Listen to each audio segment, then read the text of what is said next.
말씀을 사랑하시는 우리 재림 성도님, 안녕하십니까? 안녕하세요. 참으로 또 오랜만에 뵈는 것 같습니다. 매주 안식일날 성도님과 여기서 예배드리지만 이렇게 한 달에 한 번 말씀을 통해서 성도님과 함께 인사드릴 수 있는 귀한 시간 감사드립니다. 밥 집사님 기도 감사합니다. 아멘. 기도드리면서 내가 좀 기도를 잘못 드리고 있구나라는 것을 좀 느끼게 되었습니다. 춤참 감사합니다. 아멘. 그리고 색스폰 much appreciated. 그리고 또 저희들이 살다 보면 이 세상에 제일 힘들 게 있다고 하면 부모님을 먼저 보내는 일이 제일 힘들고, 그 다음에 믿음 생활하면서 믿음 안에서 같이 믿음 생활하는 브라더 시스터를 보내는 것이 제일 힘듭니다. 오정근 집사님 참으로 오랫동안 수고하셨습니다. 그리고 계속 기도드리겠습니다. 언젠가는 본향에서 다시 한번 사랑하는 시스터를 꼭 안으시리라고 우리가 확신합니다. 네. 저희들은 2년 동안 성경의 심장 소리를 듣자라는 총 주제를 가지고 창세기부터 어디까지 왔을까요? 구약의 두 번째 마지막 책인 스가랴까지 왔습니다. 그리고 11월 달 금요일 날 되면 말라기를 우리가 공부하고 그 약은 이제 우리가 졸업하겠습니다.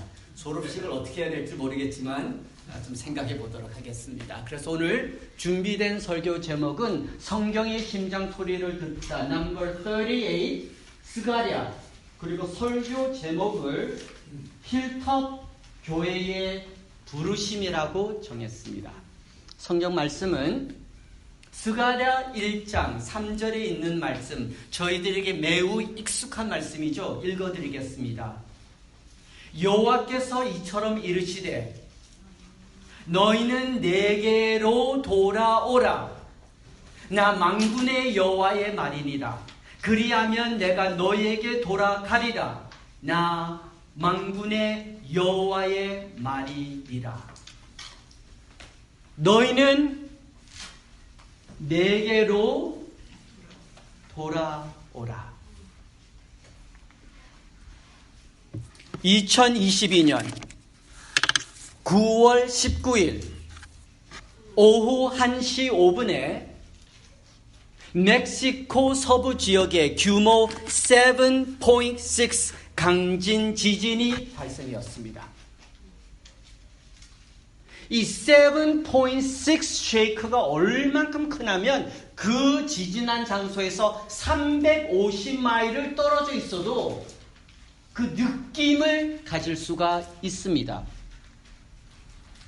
지하철과 버스 등 대중교통이 중단될 뿐만 아니라 바다 근처에 사는 사람들이 제일 두려워하는 쓰나미 발생 경고가 내려집니다. 7.6가 30초였는지 1분인지 저는 모르지만 이보다 더 두려운 것은 무엇이냐면 지진은 이렇게 한번 왔다가 지나가는 것이 아니고 그 1시간, 2시간 동안 계속 흔들림이 있습니다. 특별히 지진이 크면 클수록 그 시간이 매우 long해요.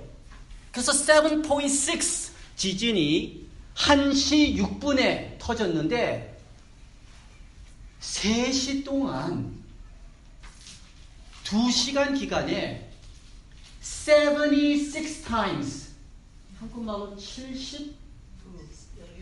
76번의 크고 작은 흔들림이 있다 보니까 그 동네 사람들이 얼만큼 불안했겠습니까? 쉽게 얘기하면 그냥 한 대 맞고 지나가면 그럴 텐데 이게 계속 뺨을 맞는 그것도 몇 시간 동안요? 2시간 동안 끊임없이 크고 작은 지진이 다가옵니다. 쉬지 않고 다가오는 지진. 여호와 하나님께서 스가랴 선지자를 통해서 전하신 귀한 한 초청이 있습니다. 그 말씀이 바로 너희는 내게로 돌아오라는 이 말씀은 스가랴 1장에 딱 한 번 기록된 것이 아니고 딱 한 번의 초청이 아니고 이러한 말씀의 초청은 저희들이 가지고 있는 이 말씀 창세기 1장부터 요한계시록 끝장까지 끊임없이 반복되는 초청입니다. 어떤 초청이에요? 너희는 내게로 돌아오라. 그리고 요한계시록의 마지막 장에서 특별히 우리 재림교회로서는 1840년이라는 그 기간 동안 주님께서는 여러 종교인들을 통해서 주님께로 돌아오라고 초청을 보내셨습니다. 그리고는 1863년 The Seventh-day Adventist Church라는 무브먼트가 시작되면서 2022년 8월 오늘 며칠이죠? 8일까지 주님께서는 계속 사랑하는 백성들에게 너희는 내게로 돌아오라는 인비테이션을 내보냈습니다. 이 초청 가슴에 받아들이셨습니까? 아니면 돌아갈까 말까 망설이고 계십니까? 저희들이 앞으로 20분 동안 살펴볼 이 스가랴 선지자, 바벨론에서 70년 동안 고생한 후 백성들이 예루살렘에 다시 돌아왔을 적에 바로 예루살렘 그 도시에서 사역한 선지자였습니다. 그리고 이 스가랴의 말씀을 살펴보면 스가랴는 학계 선지자와 함께 사역을 하였는데 학계는 스가랴보다 나이가 조금 많은 선지자였습니다. 오늘날로 우리 힐탑 교회를 얘기하면 우리 구원의 목사님은 학계 선지자, 김영재 목사님은 스가랴 선지자. 나이 차이가 좀 있지만 한 지역에서 함께 사역하는 모습을 우리는 보게 됩니다. 성도님께서 스가랴서는 어떤 책인가요? 라고 혹시 저에게 물어보신다면 저는 자신 있게 이렇게 얘기하겠습니다. 구약 성경책 39곳 중에서 중요한 책을 고르라고 그러면 저희들은 창세기, 출애굽기, 시편, 이사야 한없이 얘기하지만 스가랴서는 그 이름이 잘 나오지 않습니다. 그러나 오늘 저희들은 이 말씀을 통해서 이 스가랴서에 있는 말씀이 one of most important book이라는 것을 깨우치게 될 것입니다. 그 이유는 구약 39권 책 중에서 이사야를 제외하고 신약에 나오는 메시아에 관한, 즉 예수 그리스도에 관한 많은 예언이 이 짧은 책에 기록이 되어 있기 때문입니다. 어떤 단어가 계속 나온다고요? 메시아, 예수 그리스도의 삶에 관해서 자세히 예언적인 말씀으로 기록되어 있습니다. 신약 성경을 기록한 제자들, 신약에 있는 말씀을 근 저자들은 스가랴서부터 70회 이상의 글을 신약에서 인용하였습니다. 어떻게 사용되었냐면요, 스가랴서에 나오는 그 말씀 70번이나 3분의 1은 복음서에서 사용됐고요. 3분의 2는 어느 책에서 사용됐다고요? 요한계시록이에요. 여러 말씀이 구약에서 신약으로 이렇게 넘어오는 과정 속에서 우리는 스가랴서에 있는 말씀도 참으로 많이 인용됐구나라는 것을 알게 됩니다. 대한민국 사람들이 한국에서 즐겨 먹는 음식이 태평양을 지나가지고 미주에 이렇게 랜딩한 메뉴 중에 뭐가 있을까요? 예? 예, 뭐 김치, 대표적인 게 김치. 아까 예, 또 뭐가 있어요? 뭐 비빔밥, 짜장면, 왜 라면이 안 나오는지 모르겠네요. 라면, 여러 메뉴가 이렇게 날라오는 과정 속에서 저희들은 스가랴에 있는 말씀이 참으로 신약에서 많이 사용됐구나라는 것을 알 수 있습니다. 스가랴 선지자는 신약의 메시아에 관한 예언을 12번 기록하였는데 그 중에 복음서에서 잘 알려진 4가지를 샘플을 보도록 하겠습니다. 스가랴 9장에 보면 나귀라는 단어가 나오죠. 나귀를 하나님, 나귀의 작은 것, 이 말씀이 끝내는 마가복음 11장에 예수님께서 예루살렘에 들어오실 적에 뭘 타셨죠? 아무 사람도 타지 않은 조그만 나귀를 탔다. 스가랴 11장에 보면 은 몇십 개입니까? 30개. 토기장에서 끝내는 그 말씀이 마태복음 27장에 가서는 예수님의 한 제자 누구였죠? 유다가 얼만큼 받기 위해서? 은 30개를 받기 위해서 예수님을 넘기는 예언이 성취됩니다. 그뿐만 아니라 스가랴 12장에는 그들이 그 찌른 바 그를 바라보고 이 문장이 요한복음 19장에 가서 예수님께서 십자가에 달렸을 적에 창으로 옆구리를 찌르니 곧 피와 물이 나오더라. 그리고 스가랴 13장 목자를 치면 누가 흩어져요? 양이 흩어지려니. 요한복음 16장에 예수님께서 잡혀가니까 저희가 다 각각 제 곳으로 어떻게 했어요? 도망갔어요. 스가랴에서 나왔던 메시아의 예언이 복음서에서 12번이나 이루어지는 말씀을 우리는 보게 됩니다. 그래서 저희들은 스가랴 그러면 아이고 이름도 없고 인기도 없고 그냥 구약의 맨 끝에 가서 그냥 이렇게 그게 아니고 이 책은 구약의 복음서구나. 구약의 메시아를 상징하는 말씀이구나라고 우리는 받아들일 수 있습니다. 자, 스가랴서에서 아주 많이 반복되는 2단어. 우리 성도님께서 알고 계시면 신앙생활에 도움이 될 것 같습니다. 어떤 단어가 많이 나올까요? 첫 번째는 천사라는 단어를 많이 읽게 됩니다. 1장에 보면 내가 말하는 천사가 내가 이르되 여호와께서 내게 말하는 천사에게 내게 말하는 천사가 내게 이르되 이에 내게 말하는 천사 계속 리핏됩니다. 여기 나오는 천사는 이게 와서 그 기적을 이루는 그런 천사가 아니고 하나님의 말씀을 들고서 선지자 스가랴에게 전하는 역할을 하게 됩니다.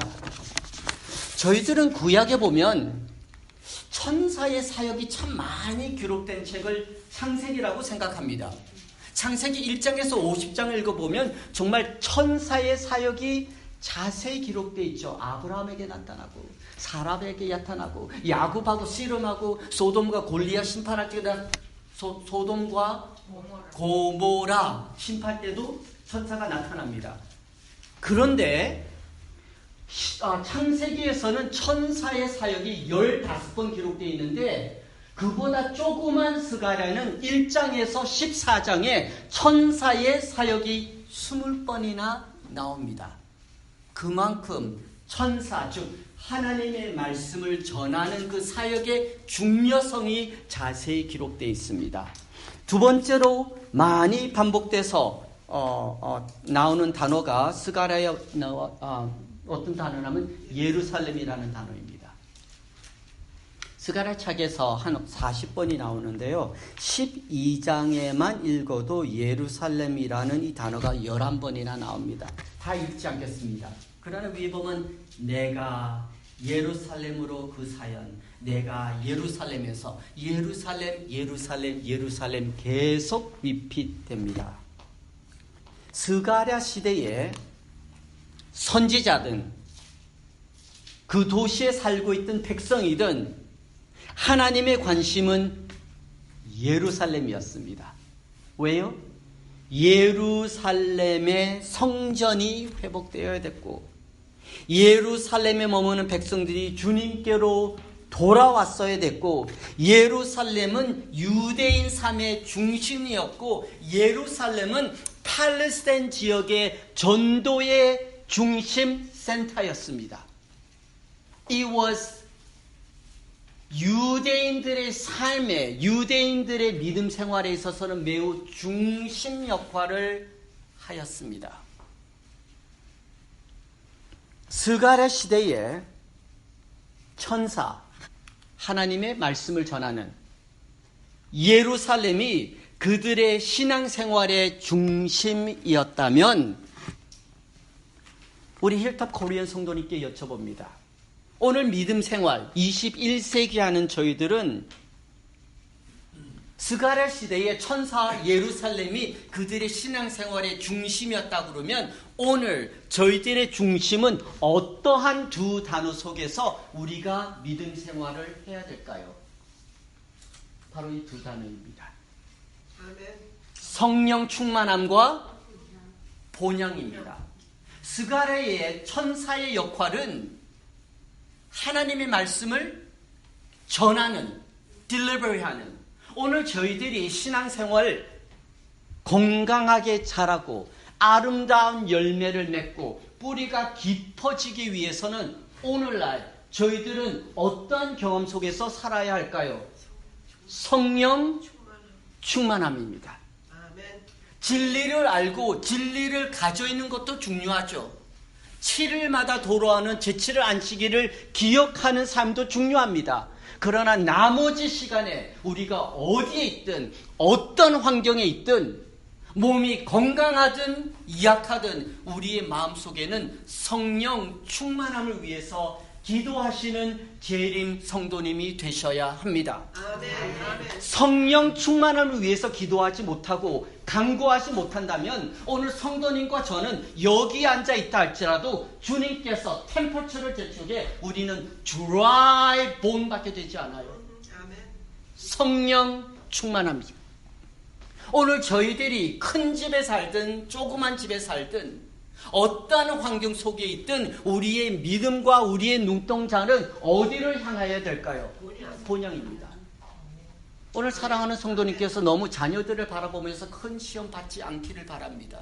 자녀를 바라보면서 그들을 위해서 기도하는 것도 중요하지만 우리의 23시간의 삶은 어디에다가 일단 모초해야 될까요? 본향이에요. 본향에다 포커스하지 못하면 크고 작은 시험 속에서 우리는 건강한 믿음 생활을 살 수가 없습니다. 저희들의 고향 대한민국 참 살기 좋은 나라가 되었습니다. 이제는 우리 자녀도 아니죠. 손자들도 20대들도 10대들도 떳떳하게 대도시에 걷죠. K-POP 때문에. 이제는 코리아 그러면 이렇게 부끄러운 때가 아니에요. 얼만큼 자랑스럽습니까?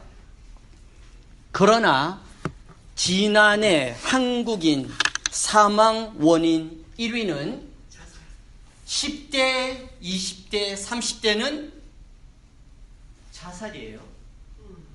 지금 열심히 가정을 돌봐야 되고 은퇴를 바라보는 40대, 50대, 60대는 암입니다. 그렇게 나라가 잘 살고 있는데도 10대에서 30대는 이 자살이라는 그 단어 속에서 두려움 챌린지. 40대에서 60대는 일을 가고 일을 오면서도 마음속에는 뭐가 불안해 있어요? 이게 암이 아닌가?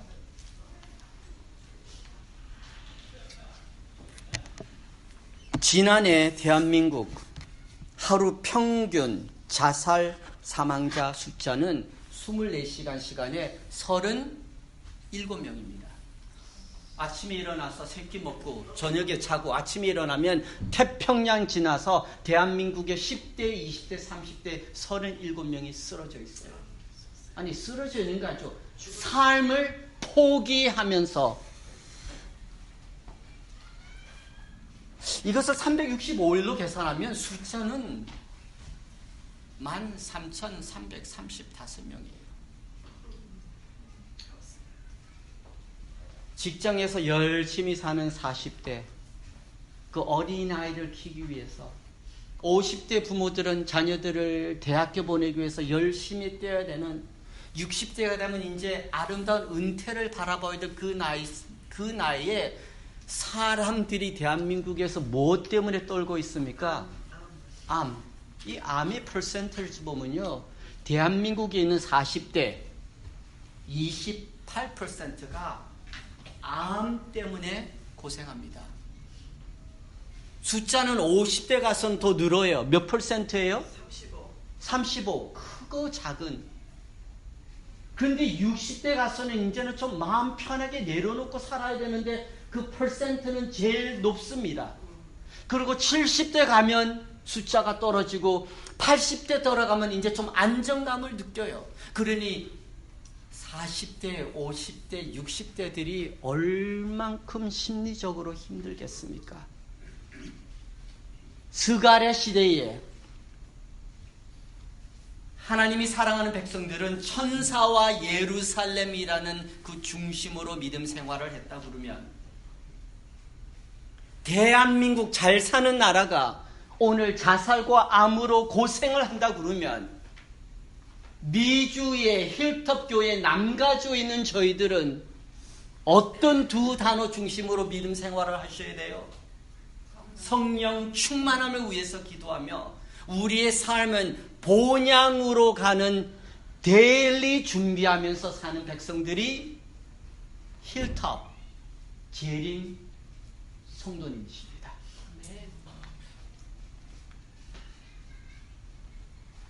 결론으로 들어가겠습니다.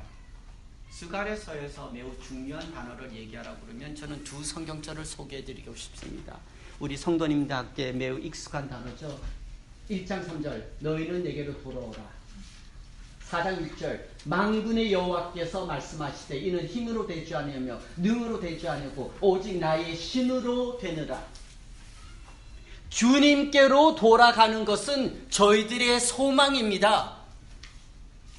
그러나 이것은 주님의 hand, 주님의 손, 그의 신이 역사하지 않으면 돌아가는 척만 하지 돌아가기가 힘듭니다. 왜냐하면 저희들의 지혜는 본향을 바라보며 주님께로 바라보도록 만들어지지 않고 어느 중심으로 사도록 만들어져 있죠? 세상과 나 중심으로 살도록 잘 만들어졌기 때문입니다. 우리 힐탑 교회 한 지붕 몇 교회죠? 두 교회입니다. 미주에 140교회가 있지만 한 지붕에서 두 그룹이 사이좋게 지내며 서로 축복하며 함께 자라기 위해서 이 교회는 매우 중요합니다.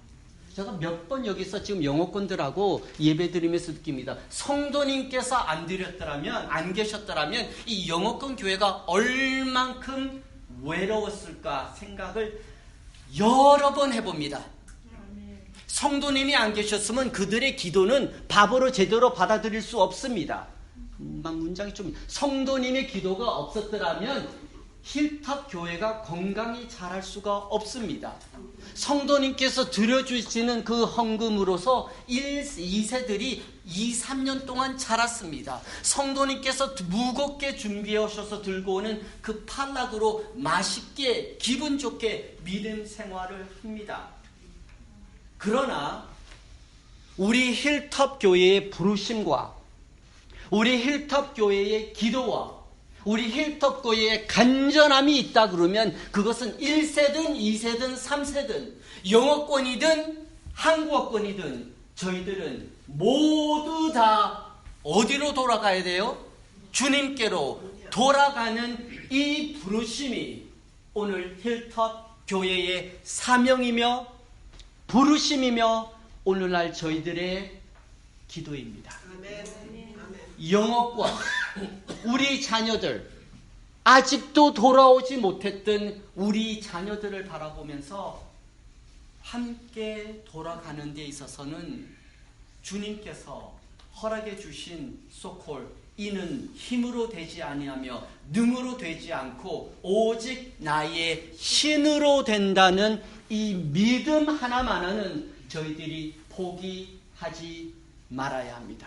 아멘. 끝을 맺으면서 어제 저녁에 제가 사진 5장 몇 장 보내드렸죠. 우리 목회자 사진도 아니고 청장년 사진도 아니고 어린 아이들의 사진이었습니다. 어린 아이가 몇 명이었죠? 5명입니다. 제가 그 사진을 보인 이유는 1년에 한 번 온다 할지라도 그 어린 아이 1살 부모님 보면서 야야야 좀 더 많이 와야지 그런 소리 하지 말고 이름을 좀 불러주세요. 그 어린아이 어쩌게 그 이름 뭐지 그게 아니고 노아가 왔구나 이름을 좀 불러주세요. 그리고 혹시 기억이 나시면 그 어린아이를 품고 온 그 젊은 부모님들이 혹시 1년에 한두 번 올 때도 어제 본 것처럼 매우 밝은 음성 밝은 모습으로 보여주시기 위해서 그 사진을 보냈습니다. 다시 한번 사진 보여드릴까요? 네. 재미있는 얘기 하나 전해드리고 끝낼게요. 11월 11일 2017년 저희들이 여기서 첫 예배 드렸을 적에 바로 이 그룹이었습니다. 이때 그룹이 20대, 30대들 중에서 결혼한 커플이 딱 한 가정이었어요. 은호 뒤에 있는 리오. 리오가 인도네시안, 와이프는 캄보디아. 그때 그 꼬마들이 바로 여기 있어요. 딱 이렇게 애들 2명밖에 없었어요. 20대, 30대 결혼한 커플 하나, 그리고 자녀들. 이게 5년 전이었는데요. 일주일 전에 로마닌다에서 사베트 아프는 펠로십이 있었어요. 바로 이 사진입니다. 얼만큼 바뀌었냐면요. 이 사진을 보면 여기에 다들 이제 결혼하고 싱글은 하나밖에 없어요. 누굴까요? 김영진 목사님의 큰아들. 그만큼 교회가 5년 사이에 바뀌었습니다. 5년 전에는 싱글들이 많아가지고 결혼한 사람이 낄까 말까.